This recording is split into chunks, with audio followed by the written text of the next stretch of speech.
염증을 다스리는 데 도움이 되는 가장 쉽고 강력한 도구는 바로 호흡입니다. 책을 곁에 두고 좋은 흔적을 남기는 채널, 책 곁에 두고입니다. 첫 번째, 하루 1분 꿀벌 호흡의 기적. 염증을 다스리는 데 도움이 되는 가장 쉽고 강력한 도구는 바로 호흡입니다. 혈압이나 맥박, 체온, 장운동은 내가 제어할 방법이 없지만 호흡만은 조절이 가능합니다. 호흡법은 매우 다양한데 그 중에서도 갑작스러운 스트레스가 찾아올 때 활용하기 좋은 꿀벌 호흡법을 소개합니다. 마치 벌이 날아다니는 듯한 소리를 낸다고 하여 붙여진 이름입니다. 꿀벌 호흡법 따라하기. 1. 앉거나 누운 상태에서 편안한 자세를 취한다.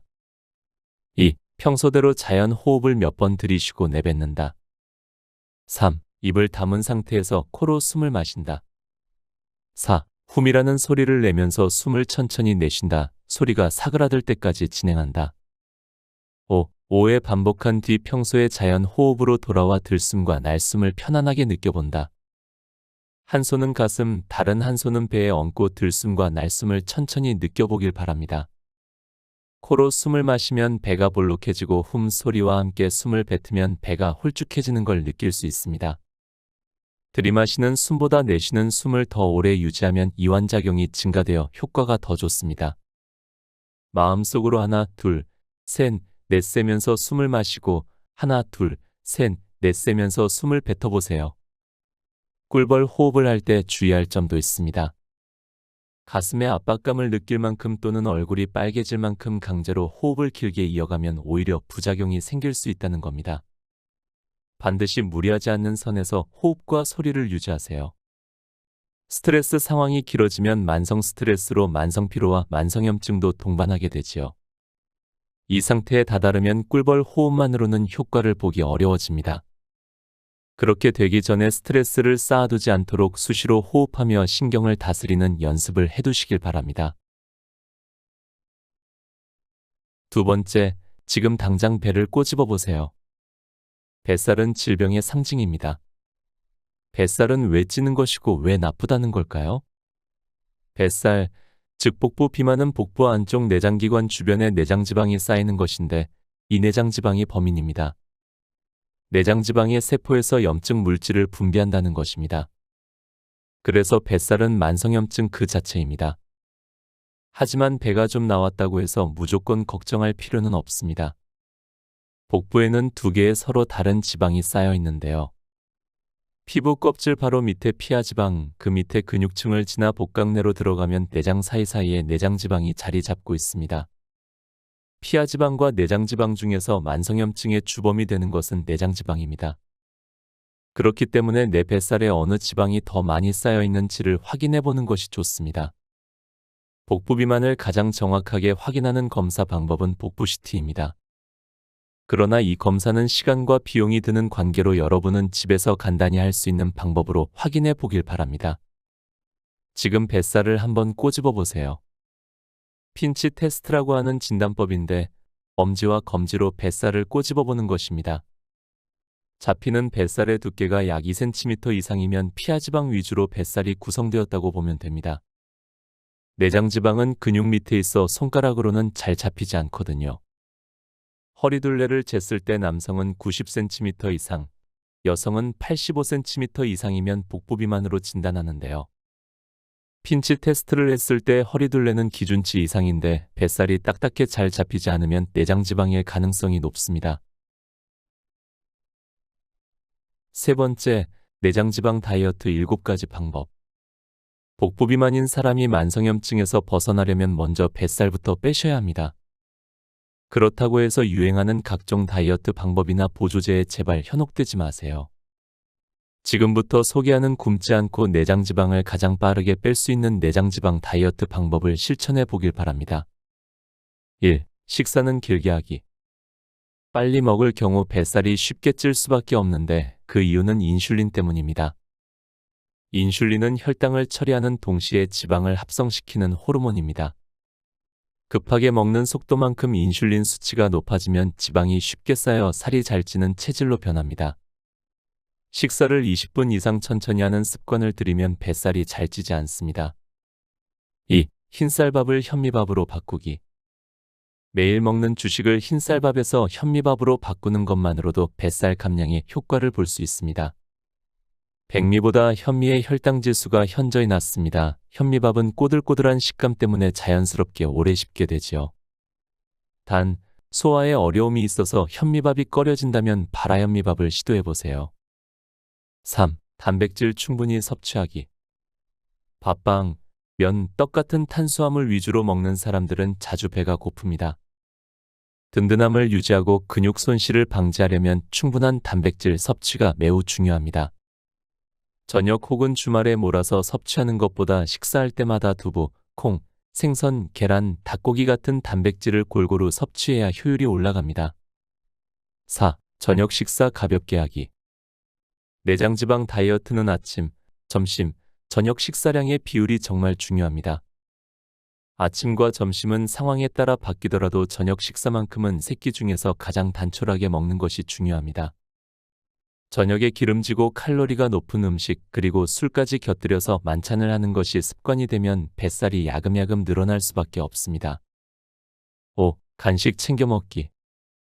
아침과 점심, 점심과 저녁 식간 사이에 허기가 찾아올 수 있습니다. 허기진 상태에서 폭식과 과식을 하지 않도록 식간 사이에 허기를 면할 정도로만 간식을 먹는 것이 좋습니다. 다이어트용 간식으로는 아몬드, 캐슈너트, 해바라기 씨 같은 견과류 혹은 당근이나 샐러리 같은 채소 스틱 정도가 적절합니다. 6. 설탕을 멀리하기. 사실 평소 설탕을 떠먹는 분들은 없을 겁니다. 문제는 우리가 의식하지 않는 사이 모르고 섭취하는 설탕입니다. 가공식품이나 음료수 등에 들어가는 첨가당은 내장지방을 쌓이게 하고 염증을 일으키는 주원인이 됩니다. 집에서 요리할 때만이라도 설탕 사용을 최소화하고 평소에도 설탕이 들어간 가공식품은 멀리하면서 건강을 적극적으로 챙기시길 바랍니다. 7. 걷기 운동하기. 내장지방을 태우려면 대사 과정에서 산소가 필요합니다. 그래서 산소를 쓰는 유산소 운동을 반드시 하셔야 합니다. 오래 하더라도 지치지 않는 운동이 효과적인데 그 이유는 지방을 분해하고 녹이려면 시간이 오래 걸리기 때문입니다. 그래서 내장지방 다이어트 시 가장 추천하는 운동 중 하나가 걷기 운동입니다. 네 번째, 염증을 줄이는 근육 호르몬. 최근 운동할 때 근육을 자극하면 염증을 억제하는 호르몬이 나온다는 사실이 밝혀졌습니다. 따라서 근육에 자극을 주는 꾸준한 운동은 내장지방 제거뿐만 아니라 근육 호르몬 분비를 위해서도 반드시 필요합니다. 운동을 통한 근육 호르몬 생성은 만성염증에서 해방되기 위한 자가 호르몬 요법이나 다름없습니다. 그러나 잘못된 운동 습관을 가지고 있다면 오히려 근손실을 불러와서 염증을 없애는 효과도 기대하기 어렵습니다. 그 중에서도 반드시 피해야 할 세 가지 운동 습관이 있습니다. 첫 번째 나쁜 습관은 지나친 운동입니다. 과요불급이라는 말은 운동에도 적용이 되는데요. 요즘 걷기 운동 열풍이 불면서 과하게 걷는 분들이 많아졌습니다. 걷기 운동은 대표적인 유산소 운동이지만 과해지면 그것도 아침 공복에 칼로리 섭취가 없는 상태에서 과하게 운동하면 아까운 근육이 빠져나가게 됩니다. 칼로리가 부족하면 근육에 저장되어 있는 단백질을 에너지원으로 꺼내 쓰기 때문입니다. 두 번째 나쁜 습관은 부실한 수면입니다. 수면이 부족할 경우 운동을 해도 근육이 잘 생기지 않고 효율이 떨어지며 피곤이 쌓이게 됩니다. 그래서 잠자는 시간을 줄여가며 운동하는 분들이 늘어나고 있는데 이는 오히려 건강에 독이 된다는 사실을 기억하셔야 합니다. 하루 운동했으면 다음 날은 쉬는 등 적절한 타협과 요령이 필요합니다. 마지막 세 번째는 부족한 영양 섭취입니다. 운동한 만큼 잘 먹어야 하는데 이 부분을 간과하면 오히려 근육이 빠져나갑니다. 다이어트를 위해 칼로리를 급격히 줄이고 운동량은 평소보다 급격히 늘리면 우리 몸은 에너지원으로 사용하기 위해 근육을 녹이기 시작합니다. 이때 손상된 근육을 단백질로 보충해 주지 않으면 근육의 회복이 더뎌지고 근육 호르몬 생성이 줄어듭니다. 운동과 동시에 단백질을 포함한 영양을 충분히 채워줘야 하는 이유지요. 근육 호르몬으로 염증을 없애는 효과를 제대로 보기 위해서는 좋은 운동 습관만이 건강한 몸을 만듭니다. 5번째, 효과가 입증된 4가지 항염증 음식. 염증을 없애는데 효과가 있는 음식 4가지를 소개합니다. 1. 꿀풀과 식물. 우리에게는 허브라는 이름으로 많이 알려져 있으며 특징은 향긋합니다. 대표적으로 박하, 로즈마리, 바질, 라벤더 등 다양하며 깻잎 같은 한국 전통 꿀풀과 식물도 있습니다. 꿀풀과에 속하는 허브를 섭취하면 강력한 항염 작용을 합니다. 또한 대부분의 꿀풀과 식물은 위장 운동을 촉진시키는 강력한 힘을 가지고 있습니다. 2. 보라색 컬러 푸드. 다양한 컬러 푸드 중에서도 염증을 줄이는데 가장 직접적인 효과가 있는 것이 바로 보라색 컬러 푸드입니다. 보라색 색소 성분이 풍부한 음식으로는 오디와 블루베리 같은 베리류, 포도, 가지, 비트 같은 채소, 흑미 같은 곡식이 있습니다. 보라색을 만드는 안토시아닌 성분은 염증과 노화로부터 세포 손상을 막는 방패 역할을 합니다. 다만 한의학적으로 체질이 냉하거나 위장이 냉한 사람이 과잉 섭취할 경우 기초 체온이 떨어지고 묽은 변이나 설사가 나올 수 있으므로 주의가 필요합니다. 3. 오메가3. 염증을 없애는 효과가 입증된 성분 중 하나는 오메가3입니다. 오메가3는 혈관을 깨끗하게 하고 콜레스테롤을 낮추는 작용이 있어 심장병 발생률을 낮추며 두뇌 건강에도 필수인데요. 최근에는 염증 제거 효과까지 더해져 재조명을 받고 있습니다.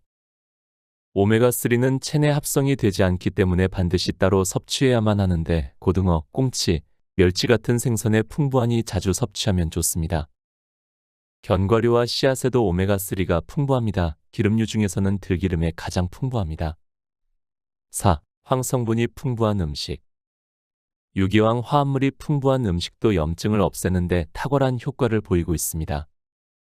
이 유기황 화합물이 풍부한 음식으로는 마늘, 부추, 파, 양파 같은 백합과 채소를 비롯해 배추, 무, 양배추 같은 십자화과 채소가 있습니다. 재미있는 것은 앞서 나열한 채소들이 함께 버무려진 것이 다름 아닌 김치라는 사실입니다. 너무 짜거나 매운 김치는 혈압을 높이고 콩팥에도 안 좋은 영향을 주지만 간을 적당하게 맞춰 적정량을 섭취하면 만성염증을 다스리는 데 도움이 되는 항염증 푸드가 됩니다. 곁에 두고의 짧은 생각. 염증 해방을 읽으며 지나가는 말로 몸 이곳저곳이 자주 아프다, 계속 배에 가스가 차서 속이 불편하다 말씀하시던 어머니 생각이 났습니다. 병원에 가면 항상 정확한 원인이나 병명을 못 찾으셨기에 저 역시 지나가는 말로 엄마 그거 신경성일 거야, 스트레스 받지 말고 마음 편히 가져봐 했었지요. 돌이켜보니 그렇게 가볍게 넘길 말이 아니었겠다는 생각과 죄송한 마음이 들었습니다. 혼자 고군분투하며 몸 곳곳에 불편함을 느끼고 계실 때 도움이 되지 못했지만 지금이라도 엄마의 염증 해방을 도우려 합니다. 오늘도 함께 해주셔서 감사합니다. 책 병 없이 오래 사는 사람들의 비밀, 염증 해방을 읽고